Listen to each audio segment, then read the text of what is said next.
오늘 말씀의 제목은 하나님을 영화롭게 하고 장수하는 법.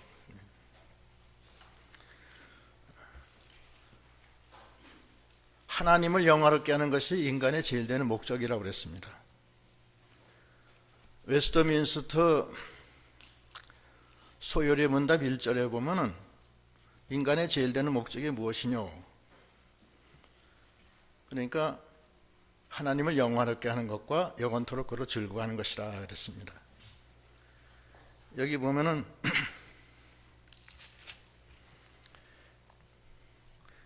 1절에 보면 1절 한번 읽어보시기 바랍니다. 1절 내가 여호와를 항상 송축하며 그를 송축함이 내 입에 계속하리로다. 내 영혼이 여호와로 자랑하리니 공고한 자가 이를 듣고 기뻐하리로다. 나와 함께 여호와를 광대하시다 하며 함께 그 이름을 높이세. 예, 하나님을 영화롭게 하는 것, 하나님을 높이고 그 이름으로 자랑하는 것, 그래야 된다는 것입니다. 이 종교개혁의 신앙의 이 5가지 요소가 있는데 그 중에 하나가, 그 중에 제일 첫 번째는 오직 하나님의 영광을 위해서, 솔라데오 글로리아, 그것이 가장 큰 겁니다. 그래서 이 하나님 앞에 영광을 돌리는 그런 믿음이 다 되어야 되겠습니다. 그래서 고린도 전서에 보면 먹든지 마시든지, 고린도 전서 10장 31절에 먹든지 마시든지 무엇을 하든지 하나님의 영광을 위해서 하라, 이렇게 말씀하고 계십니다. 읽어보십시오. 고린도전서 10장 31절 그런즉 너희가 먹든지 마시든지 무엇을 하든지 다 하나님의 영광을 위하여 하라. 예, 하나님의 영광을 위해서 하면은 하나님이 기뻐하시고 모든 일에 도와주세요.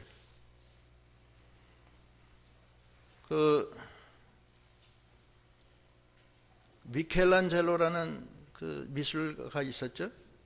미켈란젤로는 미술가면서 조각가예요.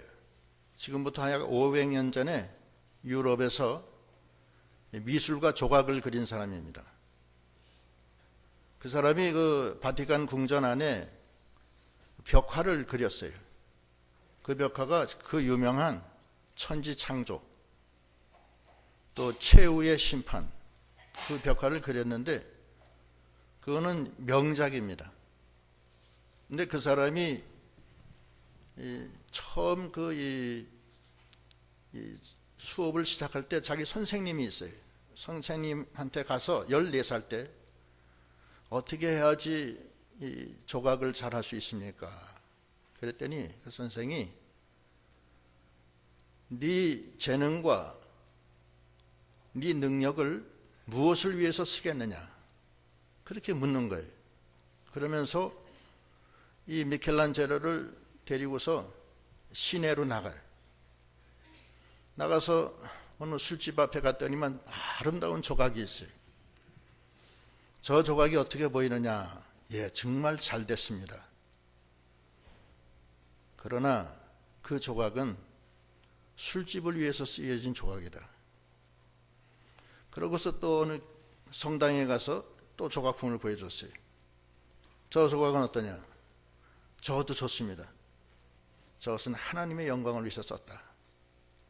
이렇게 답변을 하면서 너는 앞으로 어떻게 네 재능과 네 능력을 쓰겠느냐, 이렇게 물으니까 오직 하나님의 영광을 위해서, 오직 하나님의 영광을 위해서, 오직 하나님의 영광을 위해서 3번 변했다는 거예요. 훌륭한 조각가가 됐습니다. 미술가가 되고. 또 베토벤도 마찬가지. 베토벤이 훌륭한 작곡가인데 말년에 귀가 먹어요. 귀가 먹었는데 귀가 먹은 동안에 쓴 운명교향곡이라든지 이 교향곡 9번이라든지 이 아주 아름다운 걸작은 그 귀가 먹었을 때 다 나왔어요. 안 들릴 때. 그런데 그때는 작곡을 하고 난 다음에 제일 끝에 오직 하나님의 영광을 위해서 그 글자만 써요. 하나님이 도와주신 거예요. 우리가 하나님의 영광을 위해서 사는 믿음이 되어야 되겠습니다. 고린도전서 방금 읽었지만 심지어 먹든지 마시든지 일상생활을 하는 것도 하나님의 영광을 위해서, 하나님의 기뻐하시는 뜻을 위해서 우리가 우리 몸을 쓰는 그런 믿음이 다 되어야 되겠습니다. 그러면 어떻게 해서 하나님의 영광을 위해서 하느냐? 오늘 말씀은 크게 세 가지예요. 이 세 가지를 잘 하면은 하나님이 기뻐서 도와주신다는 거예요. 그래서 장수하는 법이라는 것은 뭐냐면은 오래 산다는 뜻도 물론 있지만 더 큰 뜻은 형통하게 된다는 뜻이 그 안에 있습니다. 형통하게. 모든 일이 형통하게 된다는 뜻이 있어요. 하나님을 기쁘시게 하고 하나님의 영광을 위해서 사는 믿음이 다 되어야 되겠습니다. 그럼 여기 세 가지가 무엇이냐? 첫 번째는 하나님을 의지하라는 거예요. 하나님을 의지해라. 세상 의지하지 말고 하나님을 의지해라. 하나님께 부르짖어라. 하나님을 위하라. 거기 4절부터 6절까지 읽어보세요. 4절 내가 여호와께 구하매 내게 응답하시고 내 모든 두려움에서 나를 건지셨도다. 저희가 주를 앙망하고 광채를 입었으니 그 얼굴이 영영히 부끄럽지 아니하리로다. 이 공고한 자가 부르짖음에 여호와께서 들으시고 그 모든 환난에서 구원하셨도다. 예, 하나님께 부르짖고 하나님을 앙망하고 하나님을 전적으로 의지하려는 거예요. 그러면은 하나님이 도와주시고 능력을 주시고, 여기 보면 주를 앙망하는 자에게 광채를 입혀주시는 거예요. 광채를 입혀주셔서 그 얼굴이 영영히 부끄럽지 아니하게 해주신다. 하나님의 광채가 임한다는 거예요. 하나님께 향하는 자는 하나님이 능력을 주시고 하나님이 같이 해주시고 하나님이 들어주신다는 거예요. 그 역대하 16장 9절에는 무슨 말씀이 있냐면 전심으로 그에게 향하는 자에게 능력을 주신다. 한번 읽어보세요. 역대하 16장 9절 여호와의 눈은 온 땅을 두루 감찰하사 전심으로 자기에게 향하는 자를 위하여 능력을 베푸시나니. 거기까지. 우리가 무슨 일을 당할 때 낙심하거나 또는 세상에 의지하거나 사람 의지하거나 그럴 수가 있습니다. 특별히 몸이 아픈 사람들, 병이 난 분들이 이 병원 저 병원 찾아다니고 뭐 좋은 의사 또 어떤 좋은 뭐 약 이런 걸 생각하기가 쉬워요. 또 그것이 정상적인 거예요. 그러나 하나님의 영광을 바라보는 사람은 하나님을 바라봅니다. 하나님 도와주세요. 붙들어 주세요. 전심으로 그에게 향하는 자는 하나님이 생명을 주세요. 생명과 평안을 주신다고 그랬어요. 생명의 주님이 만나 주신다고 그랬어요. 이스라엘 백성이 바벨론의 포로로 잡혀서 70년 동안 포로로 잡혀갈 때 하나님이 하신 말씀이 있어요. 예레미야 선지를 통해서 29장 11절에 예레미야, 내가 너한테 재앙을 주려는 게 아니다. 생명과 소망과 평안을 준다. 네가 전심으로 거기 종으로 팔려갔어도 하나님을 의지해라. 그러면 네가 하나님을 만나고 네가 하나님께 부르짖으면 하나님이 그 소리를 들어주실 것이다. 이렇게 말씀하십니다. 한번 읽어보시죠. 예레미야 29장 11절 나 여호와가 말하노라. 너희를 향한 나의 생각은 내가 아나니 재앙이 아니라 곧 평안이요 너희 장래에 소망을 주려 하는 생각이라. 너희는 내게 부르짖으며 와서 내게 기도하면 내가 너희를 들을 것이요 너희가 전심으로 나를 찾고 찾으면 나를 만나리라. 네, 전심으로 하나님을 의지하는 신앙, 그 신앙을 갖도록 해야 되겠습니다. 하나님을 떠나서 환란이 오면은 하나님을 떠나는 사람이 있어요. 어떤 분은 콩나물 국밥집을 해요. 믿음이 좋았는데 콩나물 국밥집을 하는데 장사가 안 되는 거예요. 이게 보니까 주일날 장사가 잘 돼. 주일날. 처음에는 주일날 문 닫고서 잘 하다가 안 되겠어요. 새가 안 나와. 그래서 주일날 문 열기 시작하고 이제 그렇게 됐는데 그분이 망했어요. 제가 거길 여러 번 찾아갔어요. 결국 안 되더라고요. 하나님을 떠났어요. 내가 예수를 믿는데 왜 이렇게 장사가 안 되냐. 그런 분들이 있었어요. 근데 그거는 사실은 하나님께 의지해야 돼요. 그럴수록 환란에 하나님께 의지하면 그것이 재앙이 변해서 생명과 평안으로 바뀌는 거예요. 하나님을 의지하는 신앙. 그것이 하나님을 영화롭게 하는 첫 번째입니다. 전심으로 하나님을 의지해라. 능력이 임하고 하나님의 광채가 너를 비춘다. 하나님이 너를 그 어려운 데서 건져주신다. 이런 확신을 갖고 하나님을 의지하는 그러한 저희들이 다 되도록 하셔야 되겠습니다. 두 번째는 하나님을 경외해야 돼요. 그 하나님을 경외하는 여기 7절부터 한번 읽어보세요. 본문 7절로. 7절 여호와의 사자가 주를 경외하는 자를 둘러 진치고 저희를 건지시는도다. 너희는 여호와의 선하심을 맛보아 알지어다. 그에게 피하는 자는 복이 있도다. 너희 성도들아 여호와를 경외하라. 저를 경외하는 자에게는 부족함이 없도다.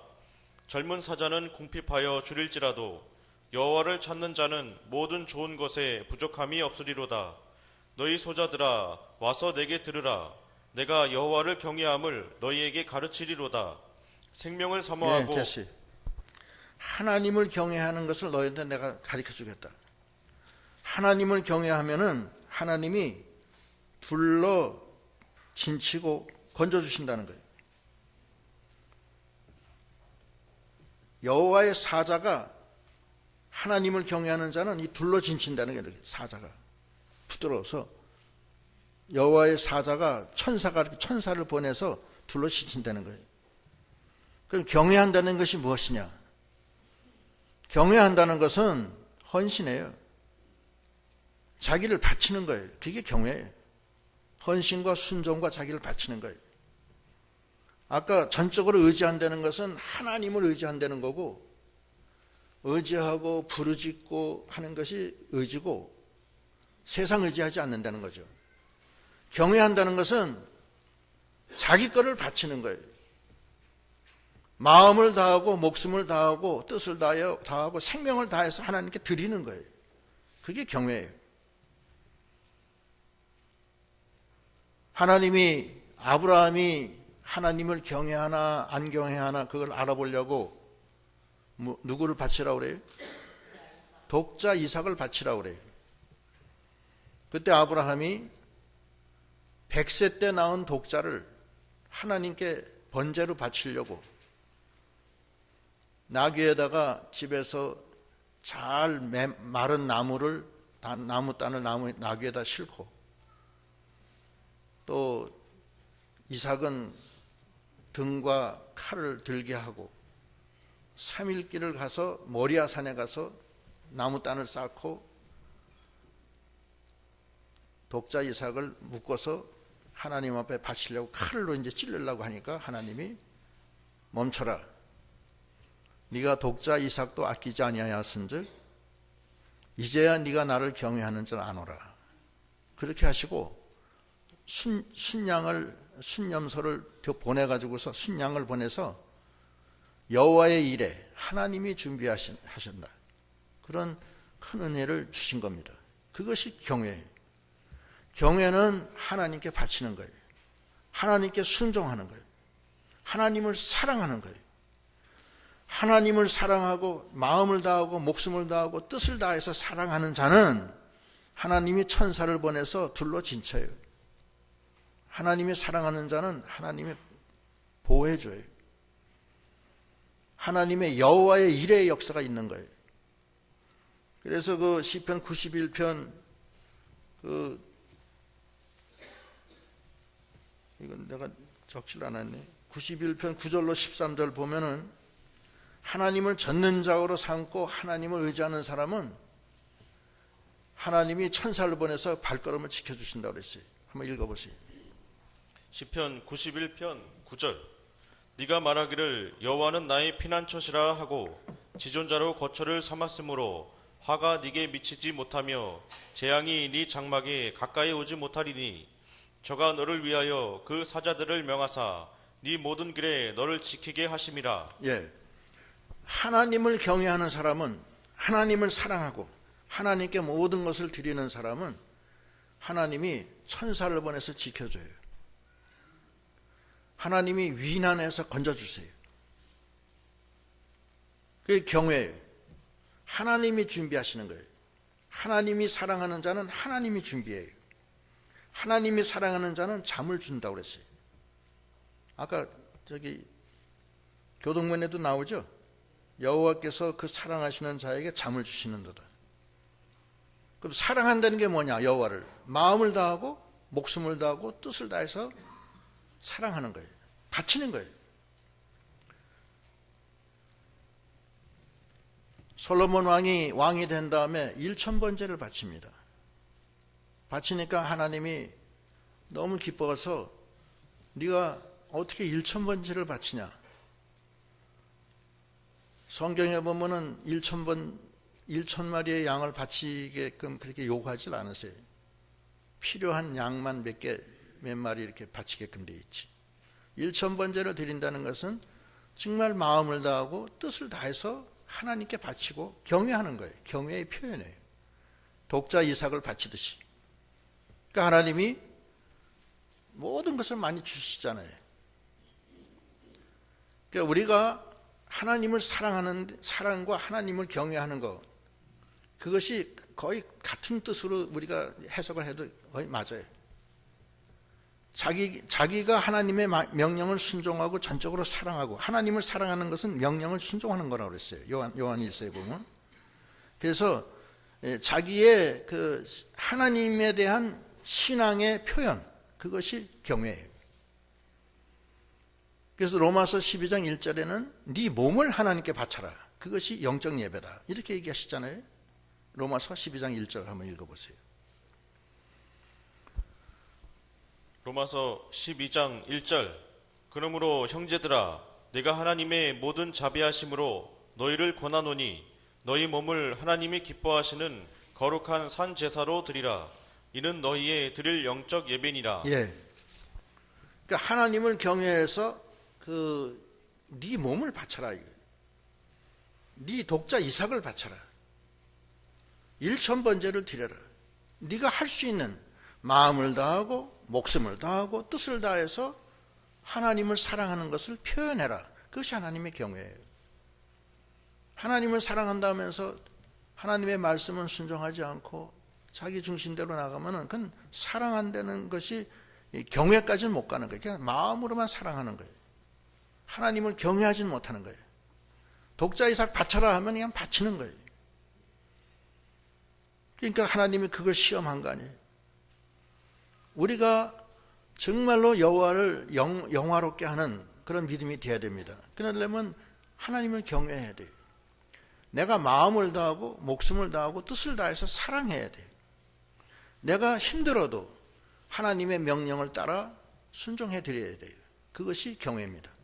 그러면 하나님이 복을 주신다는 거예요. 둘러 진쳐 주신다는 거예요. 그 경외를 우리가 받도록 해야 되겠습니다. 그 다음에 세 번째는 의인의 길을 걸어가려는 거예요. 의인의 길. 의인의 길이라는 게 뭐냐? 악인의 길과 의인의 길이 있어요. 악인의 길과 의인의 길의 중심은 뭐냐면 하나님의 말씀을 따라가냐, 말씀을 버리고 자기 뜻대로 따라 세상 따라가고 돈 따라가고 하는 것은 그는 의인의 길이 아닙니다. 의인의 길은 고난이 많아요.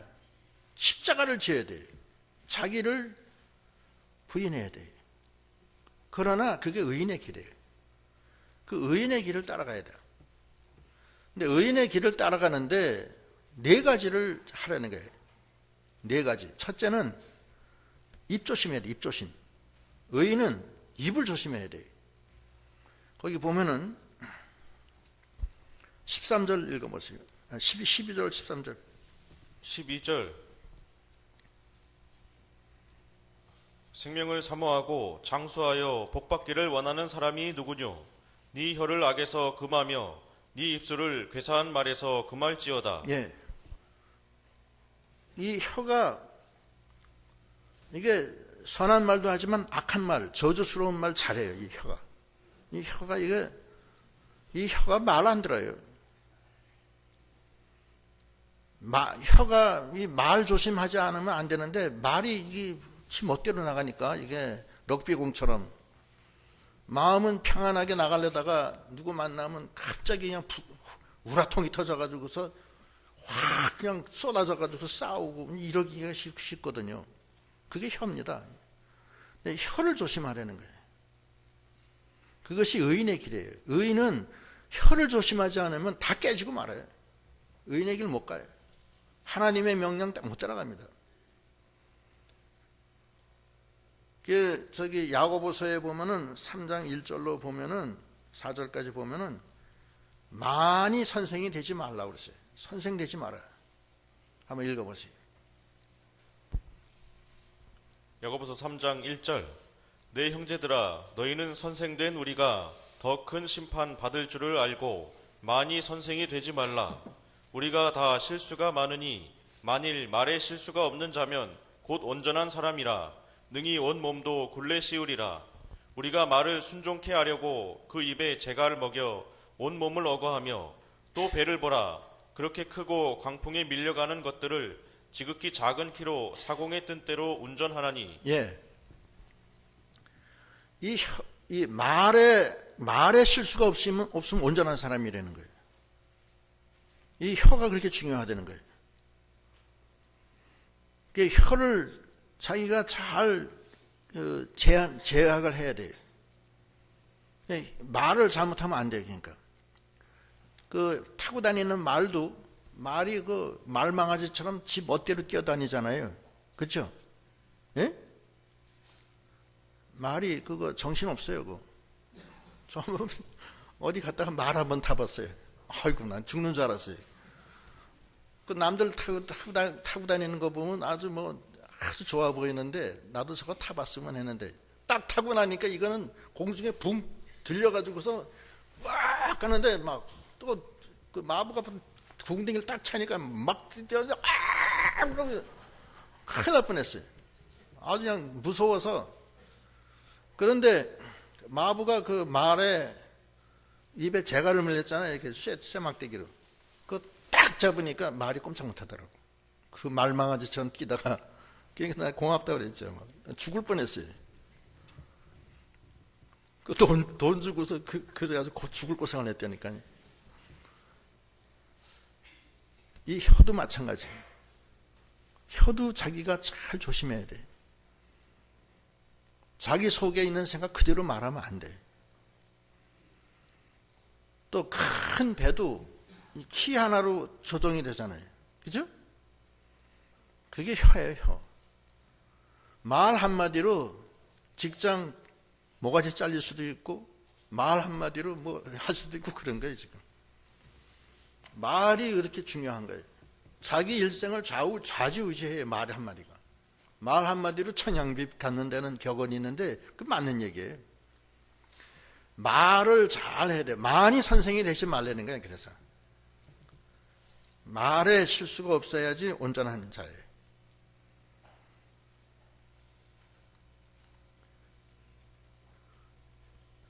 그죠? 옳다 아니다 거기까지 하고 거기서 지나면은 그건 죄악이라고 그랬어요. 그게 제일 좋은 거예요. 중립이 좋아요. 자기가 그 말로 뭘 하려고 하면은 힘들어요. 힘들고 상대방이 오해하고 좀 좋게 하려고 하다가 오해 사는 경우도 많습니다. 저도 젊었을 때 뭐 할 때 아주 오해 사가지고서 손해 많이 봤어요. 말 한마디 잘못해서.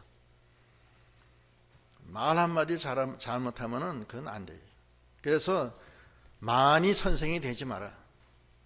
선생 되지 말라는 거예요. 귀가 두리고 눈이 두리고 입이 그래 하나예요. 2번 듣고 2번 보고 한 번만 말하라는 거예요. 거꾸로 한 번 보고서 2번, 3번 말하지 말고. 그건 병난 사람들이에요. 되게 병난 사람들이 말을 많이 해요. 그냥 잠깐만 내가 얘기할게요. 그냥 쏟아붓는 거예요. 완전히. 항아리 큰 항아리인데 자기가 혼자 다 채워 자기 말로.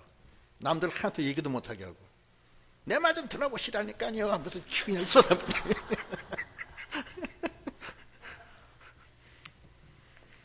그게 안 좋은 거예요. 성경은 말을 조심해라. 그 의인의 길이에요. 여기 지금 보면은 다시 그 12절을 13절 다시 한번 읽어보세요. 12절 생명을 사모하고 장수하여 복받기를 원하는 사람이 누구뇨? 네 혀를 악에서 금하며 네 입술을 괴사한 말에서 금할지어다. 예. 이 혀를 가만 놔두면요, 이 혀가 막 그냥 날아가다녀. 무슨 누구 어쩌태 저쩌태 하면서 뭐 말이 많다고. 그 자기가 관리가 안 돼요. 말을 많이 선생이 되지 말라는 게. 그래서 잠언서에 보면은 그 잠언서 25장 11절에 보면 경우에 합당한 말씀은 뭐예요? 은쟁반에 금사과다. 한번 읽어보세요. 잠언 25장 11절 경우에 합당한 말은 아로 새긴 은쟁반의 금사관이라. 예, 경우에 합당한 말은 자기를 참고 그래야 되는 거예요. 그게 하나님의 뜻이에요. 함부로 말하면 손해가 더 커요.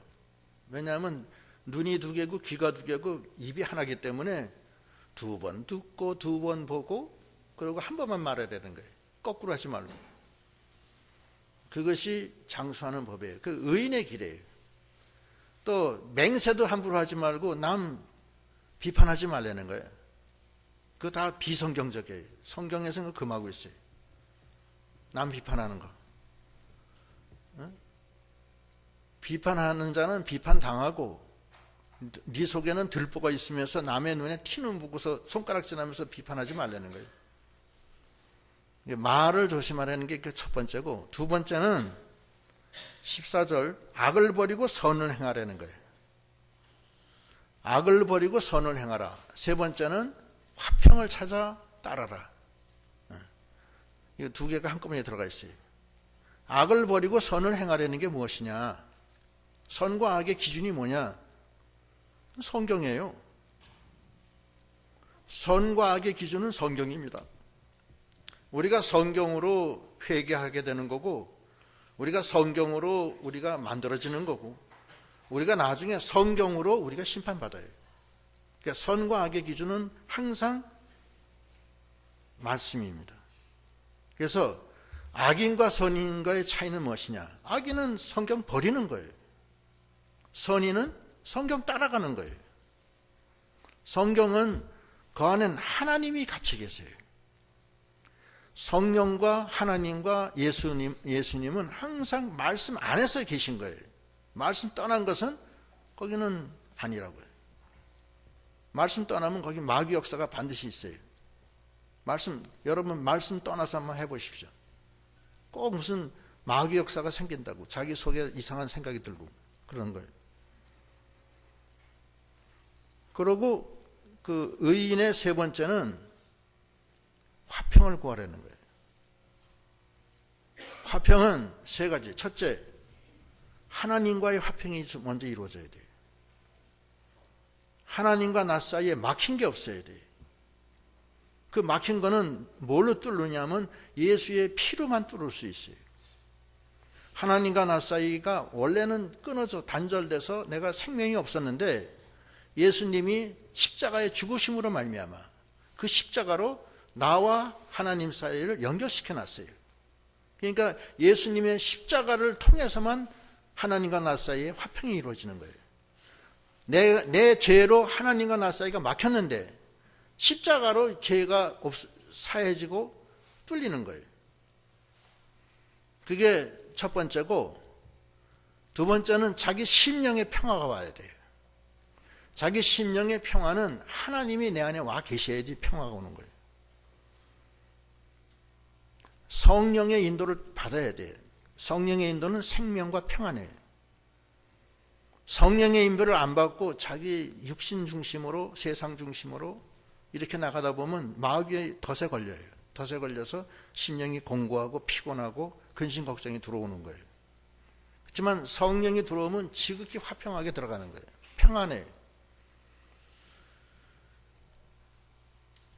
그게 선인과 악인의 차이예요. 화평이에요. 그게 화평이에요. 세 번째는 화평이 뭐냐면 사람과 사이에 화평하라는 거예요. 화평의 세 가지. 첫째는 하나님과 나 사이, 두 번째는 내 속의 평화, 세 번째는 사람과 사람과의 사이에 화평하라는 거예요. 사람과 사람 사이에 화평이 깨지고 미워하고 그렇게 되면 어떻게 되냐? 그렇게 되면 자기 심령에 평화가 없어져요. 생명을 잃어버려요. 요한 1서에 보면 뭐라 그러냐면 1서 3장 14절 15절에 보면은 형제를 미워하고 그러면은 자기 심령에 사망이 들어온다는 거예요. 한번 읽어보세요. 요한일서 3장 14절 우리가 형제를 사랑함으로 사망에서 옮겨 생명으로 들어간 줄을 알거니와 사랑치 아니하는 자는 사망에 거하느니라. 그 형제를 미워하는 자마다 살인하는 자니 살인하는 자마다 영생이 그 속에 거하지 아니하는 것을 너희가 아는 거라. 네. 형제를 미워하지 말라는 거예요. 그럼 그 왼수를 그러면 어떻게 해요? 보면 그냥 속이 우라가 터지는데 하나님께 맡기라는 거예요. 하나님께 맡겨라. 원수 갚는 것이 누구한테 있어요? 하나님께 있는 거예요.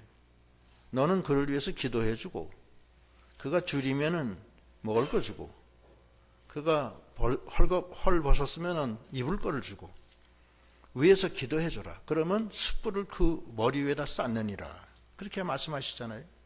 왜 그러냐? 내 심령에 생명을 잃어버리기 때문에 그래요. 내 스스로가 생명을 잃어버려요. 내가 화나면. 화내지 말고 그렇게 하세요. 교회 와서 혹시 미운 사람이 있으면은 푸세요. 푸세요. 교회 왔다가 그 사람 보면 화가 나가지고서 가면은 은혜가 다 쏟아지고 없어지고 말해요. 그게 사망이 들어오는 거예요. 다 사랑하고 서로 화합하고 말 조심하고 화합하는 것이 화해의 아들이 예수 그리스도입니다. 화합하지 못하면 생명이 잃어버리고 미워하게 되고 그건 사망이 들어오게 되는 거예요. 그래서 그게 의인의 길인데 의인의 길이 이제 네 번째가 있어요. 네 번째는 회개예요. 거기 일단 그 중간에 안 읽은데 읽고요. 14절부터 다시 읽어보세요. 17절까지. 악을 버리고 선을 행하며 화평을 찾아 따를지어다.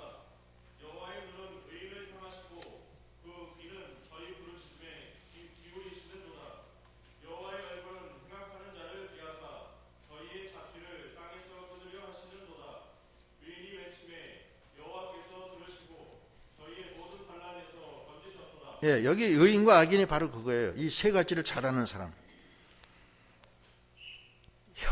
말을 조심하고, 그다음에 선을 버리고, 악을 버리고 선을 행하며 화평케 하는 사람은 거기 15절에 여호와의 눈은 의인을 향하시고 그 귀는 저희의 부르짖음에 기울이시는도다. 하나님이 도와주신다는 거예요. 그러나 행악하는 자는 어떠냐? 16절에 여호와의 얼굴은 행악하는 자를 대한다는 것은 대적한다는 뜻이죠. 대적하시고 저희의 자취를 땅에서 끊으려 하시는도다. 17절 의인이 외침에 여호와께서 들으시고 저희의 모든 환난에서 건지셨도다. 그런 의인이 외치면 하나님이 들어주신다는 거예요. 그러니까 의인의 길을 걸어가라는 거예요. 하나님께 영광을 돌리려고 하는데 자기가 하나님의 아들인데 말 막 함부로 하고 막 그냥 있는 말 없는 말 막 쌍말까지 하는 사람, 그건 아니에요. 그건 그렇게 하면 안 돼, 절대. 그러고 말씀을 따라가고, 세 번째는 화평해야 된다는 거예요. 네 번째는 통회하고 상한 심령이 되라는 거예요. 거기 지금 보면 18절 읽어보세요. 18절 여호와는 마음이 상한 자에게 가까이 하시고 중심에 통회하는 자를 구원하시는도다. 예, 마음이 상하고 통회하는 자, 중심에 통회하는 자를 하나님이 돌아봐 주신다는 거예요. 심령이 가난한 자는 복이 있나니 천국이 저희 것이며 애통하는 자는 복이 있나니 저희가 위로를 받을 것입니다. 그러셨어요. 하나님이 구하시는 제사는 상한 심령이라. 상하되는 게 무엇이냐? 하나님 앞에 전 부족합니다. 참 겸손하게 저는 만들어진 게 없습니다. 하나님 저 살려주세요. 저 너무 부족합니다. 그런 심령으로 하나님께 의지하고 나가는, 그것이 의인의 길이에요. 악인은 그런 거 없어요. 교만하게 짝이 없어요. 저 하나님 도움 필요 없습니다. 제 힘으로 합니다. 자기한테 지금 큰 환난이 왔는데 하나님 의지하지 않아요. 가서 뭐 현대 아산병원에 가면 나을 줄 알고 거기 가고, 거기 간다고 해서도 되나요? 거기 가더라도 하나님을 의지해야 돼요. 하나님이, 의사는 치료해 줄 뿐이지 고쳐주시는 분은 하나님이세요. 하나님은 만능이세요. 의사가 할 수 있는 건 한계에 부딪혀요. 그러나 하나님은 그걸 뚫고 나가는 거예요. 홍해가 갈라지는 거예요. 의사는 홍해를 못 갈라요. 하나님은 갈르십니다. 죽은 자를 살리시는 분이에요. 의사는 죽을 자를 못 살려요. 그러니까 우리가 그 하나님의 영광을 바라보면서 나가는 사람은 이와 같이 아주 이 하나님이 둘러진치시고 붙들어 주시고 광채를 보내주시고 도와주신다는 것입니다. 그래서 이제 그 뒤에 보면은 뭐라고 그러시냐면 19절 읽어보시오. 의인은 고난이 많으나 여호와께서 그 모든 고난에서 건지시는도다. 그 모든 뼈를 보호하시며 그 중에 하나도 꺾이지 아니하도다. 예, 그 의인의 길은, 여기 의인의 길은 이제 전체적으로 하나님의 영광을 위해서 사는 사람을 뜻하는 거예요. 앞에서부터 쫙 다 들어가는 거예요.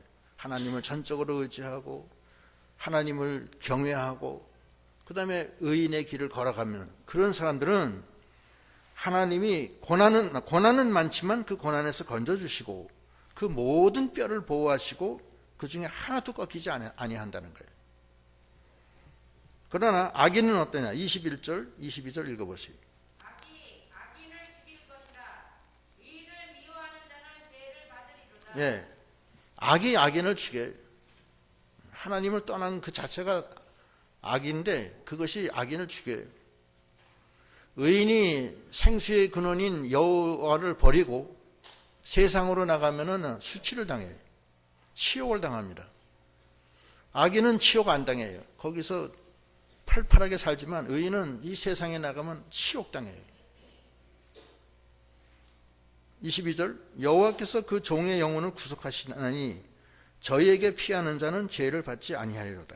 하나님이 영혼을 구속해 주시고 하나님께 피하는 자는 피난처이신 예수 안에서 다시는 정죄함이 없는 그런 놀라운 역사가 있게 되는 것입니다. 오늘의 말씀, 여호와를 영화롭게 하는 자의 그 장수하는 법에 대한 말씀입니다. 우리가 여호와를 영화롭게 하는 것이 인생의 제일 되는 목적이에요. 아까 미켈란젤로가 오직 하나님의 영광을 위해서, 오직 하나님의 영광을 위해서, 솔라데오 글로리아, 하나님의 영광을 위해서 살겠다 했을 때 하나님이 그 미켈란젤로에게 큰 능력을 부어줘서 세계 최고의 걸작을 만들게 했어요. 베토벤도 귀가 먹고 음악가로서 귀 먹으면 그건 끝입니다. 그건 죽음이에요. 그러나 하나님의 영감을 받아서 오직 주의 영광을 위해서 나갔을 때 하나님이 붙들어줘서 정말 수작을 그때 한 50곡을 만든 거예요. 하나님의 영광을 위해서 사는 우리 믿음이 다 되어야 되겠습니다. 하나님의 영광을 믿는 사람은 전적으로 하나님을 의지하는 거예요. 하나님께 부르짖는 거예요. 두 번째는 하나님을 경외해요. 하나님을 마음을 다하고 목숨을 다하고 뜻을 다해서 사랑하는 겁니다. 세 번째는 의인의 길을 걸어가면서 말을 조심하고 또 악을 버리고 선을 행하며 화평을 따르고 그리고 늘 통회하고 자복하는 믿음으로 나감으로 하나님의 영광이 드러나고 하나님의 귀한 은혜를 받는 저희들이 다 되도록 하셔야 되겠습니다. 기도하시겠습니다.